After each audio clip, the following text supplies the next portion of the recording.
ইনি হলেন অরিত্র সেন।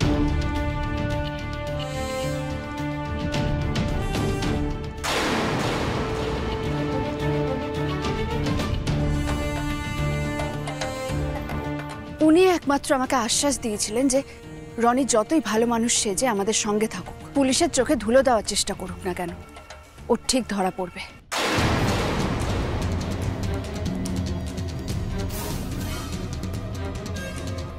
কাছে পিঠেই ও আঁকিকে কোথাও লুকিয়ে রেখেছিল, আর ও ইন্টারভিউর নাম করে বেরিয়ে যেতে চেয়েছিল। আর তখনই আমার সন্দেহ হয় ওকে, যে ও আঁকিকে নিয়ে পালিয়ে যাওয়ার চেষ্টা করছিল।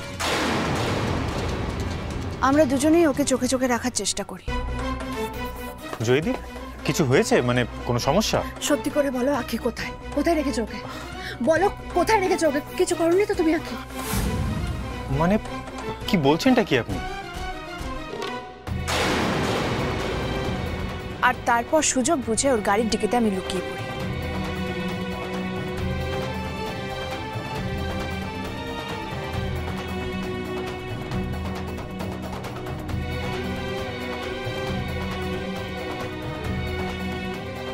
আমার মন বলছে পুলিশ নিশ্চয়ই আঁকিকে খুঁজে বার করে নিতে পারবে। হোপ ফর দ্য বেস্ট, তাই যেন হয়। ওকে, আসছি, চললাম।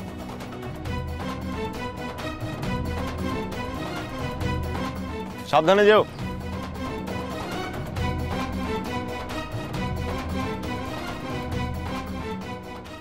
আর তারপর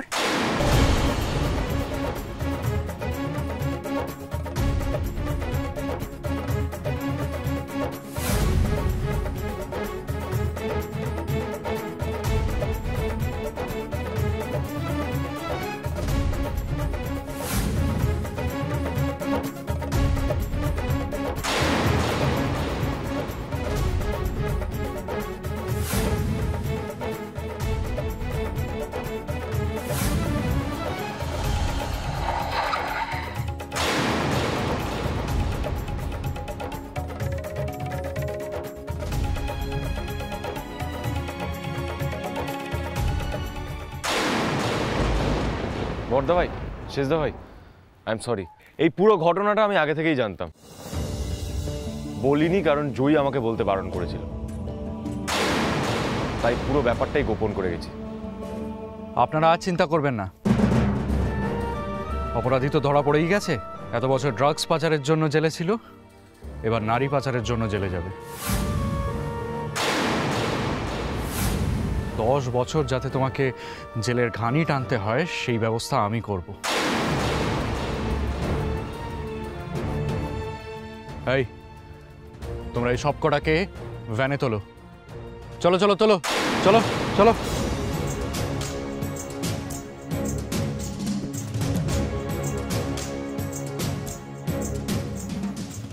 সত্যি আমি না খুব ভয় পেয়ে গেছিলাম। আঁকিকে যে ঠিকঠাকভাবে পাওয়া গেছে এটাই ভগবানের অনেক কৃপা। হ্যাঁ শেষদা ভাই, সত্যি যে কোনো বিপদ ঘটেনি, এই রক্ষা। যাকে এখন আমাদের ইমিডিয়েটলি হোটেলে ফিরে যাওয়া উচিত। সবাই কিন্তু ওখানে চিন্তা করছে। দূর বেড়াতে এসে মজাটাই নষ্ট হয়ে গেল। আমার মনে হয় কি জানিস, আমাদের কলকাতায় ফিরে যাওয়া উচিত। আর দেখ আবার কি কোথায় কি বিপদ লুকিয়ে আছে সেটা তো আমরা কিছু বুঝতে পারছি না। না এই দাঁড়া দাঁড়া, এত তাড়াহুড়ো করিস না। এখানে আসতে কত টাকা খরচা হয়েছে বলতো? তার মধ্যে রিসোর্টগুলো বুক করা হয়েছে, ওগুলোকে ক্যান্সেল করতে হবে। দেখ সব থেকে বড় কথা, আমাদের তো এরকমভাবে হঠাৎ করে ঘুরতে আসা হয় না। এসটি যখন ঘুরে যাই, ভালো করে তো ঘোরাই হলো না এখনো। ঠিক আছে ঘোরা হবে। এখন সবার আগে আমরা রিসর্টে আগে ফিরে যাই। ওখানে বাবা মা বাড়ির সবাই ওয়েট করছে। চলো আয়, চলো।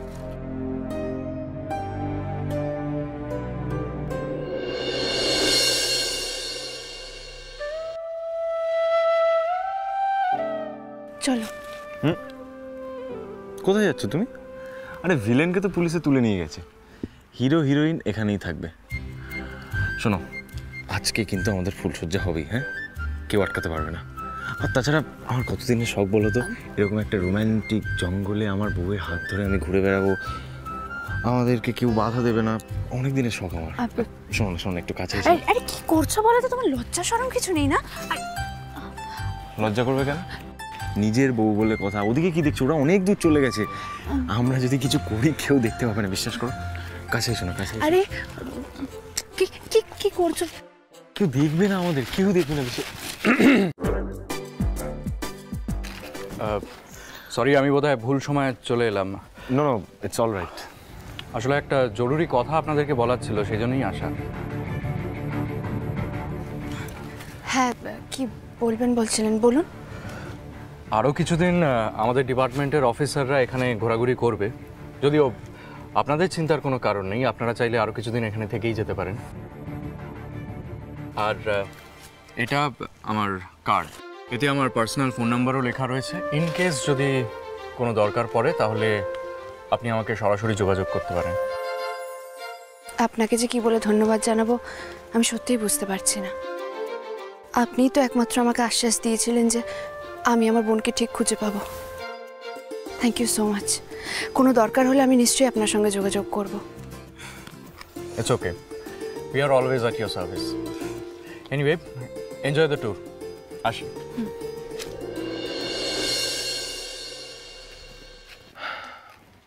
জয়ী, লোকটা কিন্তু সত্যিই খুব ভালো, খুব অ্যাক্টিভ। নাহলে এত তাড়াতাড়ি হয়তো আমরা আখিকে খুঁজে পেতাম না। তবে উনি না বড্ড বেরসিক, একেবারে আনরোম্যান্টিক। কোথাও একটা রোম্যান্টিক সিচুয়েশন তৈরি হতে যাচ্ছিল, মাঝখান থেকে কাবাব মে হাড্ডি হয়ে গেল। আশেপাশে আর কেউ নেই। জয়, শোনো না, বলছি আর তো কেউ নেই, আর কেউ আসবেও না। কাছে এসো না। আরে তুমি তুমি কেন এরকম? কেউ কেউ হঠাৎ করে চলে আসলে কি হবে বলো? কেউ আসবে না, শোনো আমার কথা শোনো।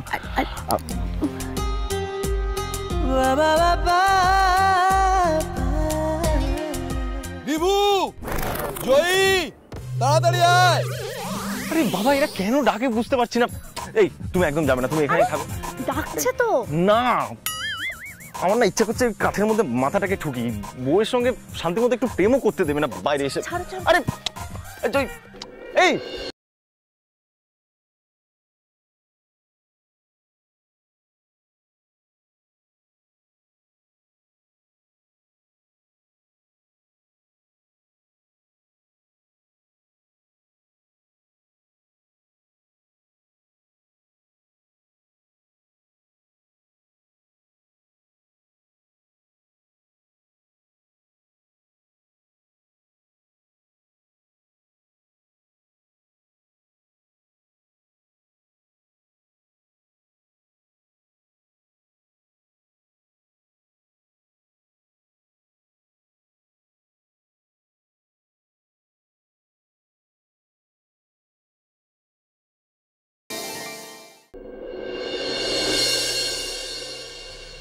ওমা, ওই তো আগে চলে এসেছে।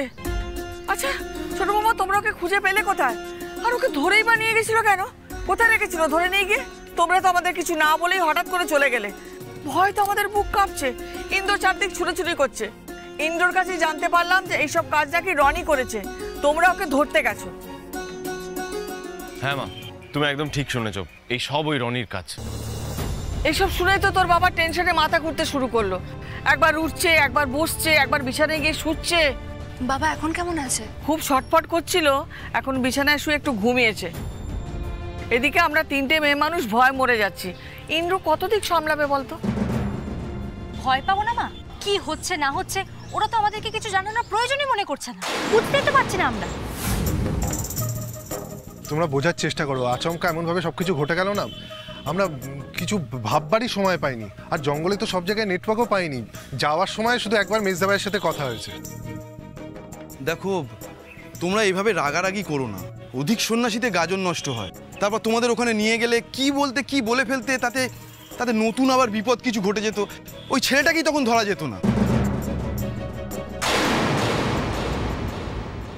আর জয়ী যেভাবে বুদ্ধি সাহস দেখিয়ে গোয়েন্দা অফিসারের সাথে প্ল্যানিং করে আখিকে উদ্ধার করলো, সত্যি হ্যাটস অফ করার মতো। যা হয়েছে ভালোই হয়েছে বাবা, ঘরের মেয়ে ঘরে ফিরে এসছে, এই অনেক। ভাবা যায় না না, আমাদের সঙ্গে এত মিষ্টি মিষ্টি করে কথা বললো, এত সুন্দর করে ব্যবহার করলো, আর শেষে কিনা মেয়েটাকেই কিডন্যাপ করে নিয়ে চলে যাচ্ছিল। এই আজকালকার দিনে না চট করে কাউকে বিশ্বাস করতে নেই। কেন তোরা একটা অচেনা ছেলেকে তোদের মধ্যে গান গাইতে দিলি? তার সঙ্গে মিশতে গেলি কেন বলতো? মেয়েটার যদি একটা অঘটন ঘটে যেত কি হতো? এই সামান্য কথাটা তোদের মাথায় এলো না? আমাদের সবাইকে কেন দোষ দিচ্ছ বলো তো? যা হয়েছে এই সব কিছু তো জয়ীর জন্যই হয়েছে। জয়ী যেই শুনলো ওটা আখির বন্ধু, অমনি গলে গেল। ছেলেটা তো নিজের মুখেই বলেছিল ও নাইট ক্লাবে যেত, পার্টি করতো, ড্রাগ নিত। আর যতই ও বলুক যে আমি পাল্টে গেছি, বদলে গেছি, শুধরে গেছি, আচ্ছা এই সব কিছু জানার পরেও ওই ছেলেটাকে বিশ্বাস করে ওকে অ্যাকসেপ্ট করে নেওয়া কি উচিত?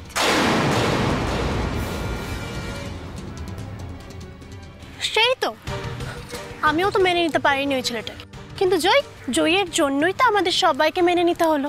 শেষদি ভাই বিশ্বাস করো, আমি আসলে না না এরা এসব কথা তুমি কেন বলছো আমি বুঝতে পারছি না। কেন জয়কে দোষ দিচ্ছ এটার জন্য? ওই ছেলেটা তো আমাদের সামনে যা বলার বললো, সবার সামনে বললো, আমরা সবাই ওকে বিশ্বাস করলাম। ও তো বললো যে ও বদলে গেছে। আর জয়ী আর আখি তো সবকিছু পরিষ্কার করে বলেছে, কিচ্ছু লুকোয়নি তো আমাদের কাছে। আখি কিছু লুকোয়নি। এই যে ছেলেটা বারবার ওকে ফোন করছিল সেটাও বলেছে কাউকে? তখন তো জানতো না যে ছেলেটা পাল্টে গেছে। তাহলে আর কাউকে না হোক অন্তত নিজের দিদিকে, মানে জয়ীকে তো কথাগুলো বলতে পারতো। আমি বাবা পরিষ্কার কথা বলতে ভালোবাসি। দেখো আমাদের ফ্যামিলিতে এমনিতেই অনেক রকমের ঝামেলা, তার উপর এই মেয়েটাকে নিয়ে আবার বাড়তি ঝামেলা। কে জানে এই মেয়েটার জন্য আবার কখন কি অশান্তি শুরু হয়। সত্যি দেখো মা, আখির কাছ থেকে পরিষ্কার করে কথাগুলো জেনে নাও। মানে এর পরে আমাদের সবাইকে আর কি কি গোলমাল ফেস করতে হতে পারে না। মানে একটা বাইরের মেয়ের জন্য আমাদের পরিবারে কোনো ক্ষতি হোক সেটা তো আমরা চাই না। আমি মানছি বর্দি ভাই, শেষদি ভাই, যে আখির একটা অতীত ছিল। ও বিবির মতো একটা খারাপ মানুষের কাছে এতগুলো বছর মানুষ হয়েছে,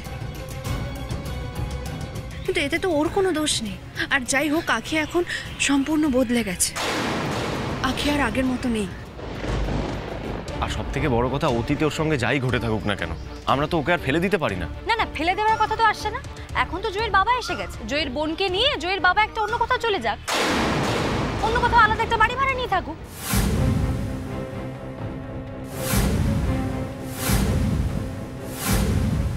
এটা তুমি কি বলছো বড় বৌমা? ছোট বৌমার উপর দিয়ে কত ঝড়ঝাপটা যাচ্ছে সেটা একবার ভেবে দেখো। ওর বাবা তো এখনো মানসিকভাবে সুস্থ হয়ে উঠতে পারেনি। ও এতদিন বাদে ওর বাবাকে, ওর বোনকে খুঁজে পেয়েছে, তাই না? সে কথাই যদি বলো মা, তাহলে আমি একটা কথা বলি। ধরো আমার বাবা মা বা আমার আত্মীয় স্বজন কেউ বললো যে ওই বাড়িতে থাকবে, তাহলে তো ওই বাড়িতে একেবারে লঙ্গরখানা হয়ে উঠবে, তাই না? চুপ করো কৃষ্ণা, স্টপ দিস ননসেন্স। মায়ের সঙ্গে কি করে কথা বলতে হয় সেটাও তুমি ভুলে গেছো দেখছি।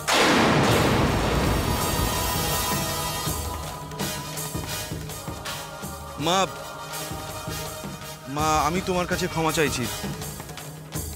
তুমি ক্ষমা চেয়ে কি করবে? দেখো মা, আমি বাধ্য হয়ে কথাগুলো বলছি। আমরা প্রত্যেকে স্বামী সন্তান নিয়ে সুখে শান্তিতে শুধুমাত্র সংসার করতে চাই। এর থেকে বেশি কিচ্ছু আর আমাদের এই মধ্যবিত্ত পরিবারে আমাদের জীবনে চাওয়ার আর কিচ্ছু নেই। আর এর মধ্যে যদি এই ক্রাইম, ক্ষতি এইসব ঢুকে পড়ে তাহলে তো খুব বিপদ হয়ে যাবে মা। এই যে ওই ছেলেটা তো একটা দাগি আসামি, জেল খেটেছে। ও তো আকিকে কিডন্যাপ করে নিয়েছিল। ও তো আকিকে খুনও করে দিতে পারতো যদি আকি বেগরবাই করতো তখন। দেখো ওর কাছে কিন্তু রিভলভার ছিল, ও যদি গুলি করতো আর ওই গুলিটা যদি আমাদের পরিবারের কারোর লাগতো তখন কি হতো? ক্ষতিটা কাদের হতো? আমাদের সবারই তো হতো। হ্যাঁ রে দিদি, তুমি একদম ঠিক কথা বলেছেন। আমারই ভুল হয়েছে, তোদের বাড়ির সবার সাথে এত অ্যাটাচমেন্ট রাখা আমার উচিত হয়নি দিদি। আমার জন্য তোদের বাড়ির আর কোনো ক্ষতি হতে পারে না, আর কোনো ক্ষতি হতে পারে না। আখি দাঁড়াও, এই বাড়িতে ওদের বাবা যা বলে সেটাই হয়। আর আমি যতটুকু মানুষটাকে চিনি, তিনি কিন্তু এই অবস্থায় তোমাদের কিছুতেই এই বাড়ি থেকে চলে যেতে দেবেন না। আসলে তোমার কোনো দোষ নেই। একটা মানুষ যে পরিবেশ, যে শিক্ষায় গড়ে ওঠে, তার জীবনটাও ঠিক সেইভাবেই গড়ে ওঠে। তুমি যদি তোমার দিদির মতন মানুষ হতে তাহলে তোমার জীবনটা অন্যরকম হতো। আমাদের কাছে যদি মানুষ হতে তাহলে তোমার জীবনটা অন্যভাবে গড়ে উঠত। যাকে এসব কথা তুমি একেবারে ভুলে যাও। তুমি ছোট বৌমার বোন, এটাই তোমার সবচেয়ে বড় পরিচয়। সেই পরিচয় তুমি সম্মানের সঙ্গে আমাদের বাড়িতে থাকবে। তাতে যে যা বলে বলুক, যে যা ভাবে ভাবুক।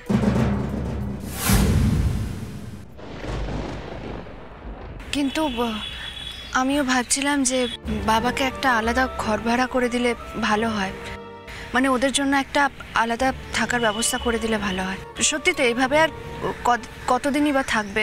থাক না জয়ী, এটা নিয়ে তোমাকে ভাবতে হবে না, মা ভাবছে তো কথাটা নিয়ে। আর মা যখন বলে দিয়েছে ওরা আমাদের বাড়িতেই থাকবে। দেখো এখানে আমরা বেড়াতে এসেছি, এইসব কথাগুলো না আলোচনা হয় ভালো, আমাদের শুনতে ভালো লাগছে না। এবার আমার মনে হয় ভালোই ভালোই বাড়ি ফিরে যাওয়াটাই ভালো। হ্যাঁ তাই তো উচিত।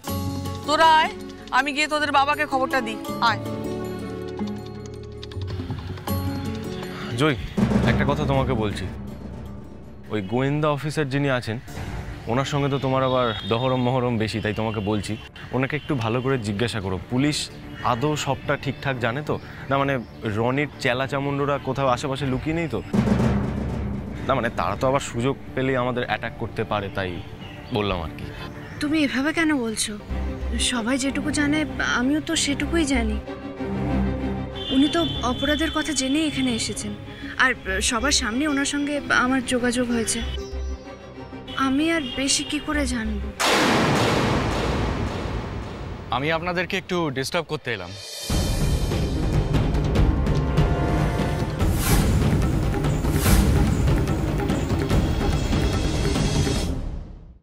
আরে অরি, তুই এখানে?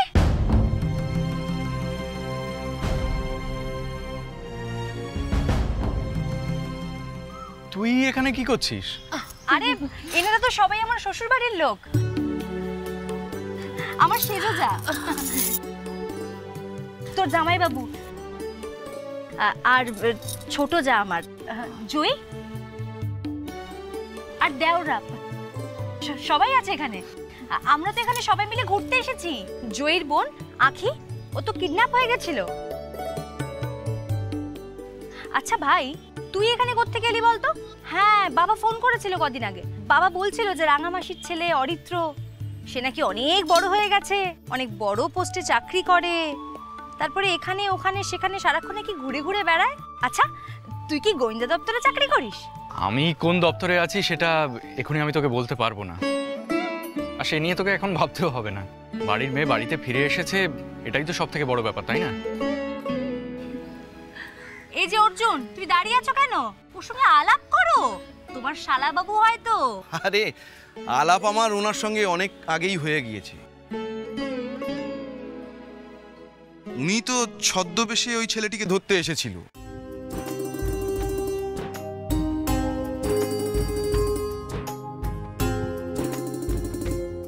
ওমা, তাই নাকি? তুই ছদ্মবেশে এসেছিলিস? What a thrill! এ বাপ রে বাপ, তুই তো একেবারে বোমকেশ কিরিটি হয়ে গেছিস। এই তুই কোথাকার গোয়েন্দা রে? হ্যাঁ, সিআইডি নাকি সিবিআই, মানে রাজ্যের না কেন্দ্রে? কোনোটাই নয়, বলতে পারিস গোয়েন্দাগিরি করা আমার শখ। একটা জায়গা থেকে খবর পেলাম যে একটা মেয়েকে পাচার করা চক্রান্ত চলছে, তাই গোয়েন্দাগিরি করতে পৌঁছে গেলাম। জানিসই তো, ঘরের খেয়ে বনের মোষ তাড়ানোই আমার চিরকালের স্বভাব। গোয়েন্দা দপ্তরের লোক, পুলিশও ওনার কার্ড দেখে স্যালুট করেছে, তবে আবার এখানে অন্য কথা বলছেন কেন উনি? আমার মনে হচ্ছে এখানে উনি ওনার পেশার পরিচয়টা দিতে চাইছেন না। শুনেছি নাকি গোয়েন্দারা বাড়ির লোকদের কাছেও জানায় না তারা কি করে। ছাড়ো না, উনি যাই করুক না কেন, উনি তো আমাদের সাহায্য করেছেন, আর সব থেকে বড় কথা উনি তোমার ভাই। আচ্ছা, একটা কথা আপনাকে জিজ্ঞেস করব, কিছু মনে করবেন না। আমি না আপনাকে কখনো দেখেছি বলে ঠিক মনে করতে পারছি না। না মানে আমি তো শ্বশুরবাড়ির সবকটা অনুষ্ঠানেই যাই, সেখানে তো আপনাকে ঠিক। আমি খুব একটা নেমন্তন্ন বাড়ি অ্যাটেন্ড করি না, তবে এবার থেকে আপনাদের সঙ্গে নিয়মিতই দেখা হবে। এক মিনিট, দেখুন আপনার কথাটা আমি ঠিক বুঝলাম না। না, এক্ষুনি আপনিই তো বললেন যে আপনি কোথাও যান না, তাহলে আপনি কি এবার থেকে আমাদের বাড়িতে গিয়ে পড়ে থাকবেন নাকি? না না, সেরকম কিছু নয়। আসলে একটা প্রজেক্ট নিয়ে আমাকে বেশ কিছুদিন এখন কলকাতাতেই থাকতে হবে। এতদিন বেকার ঘুরে ঘুরে জীবন কাটাতাম, এখন কোথাও একটা ঘর ভাড়া নিয়ে থাকতে হবে আর কি। প্লিজ ডোন্ট মাইন্ড, আপনার এই হেয়ালিটা আমি অনেকক্ষণ ধরে সহ্য করছি, আর পারছি না। দেখুন আপনি কে সেটা ওই জয়কে যখন আপনি আপনার কার্ডটা দিচ্ছিলেন তখন আমি বুঝতে পেরেছি। কি হলো, এতে হাসির কি আছে? ওরকম কার্ড আমার কাছে বেশ কয়েকটা রাখাই থাকে, ফর সেফটি পারপাস বলতে পারেন।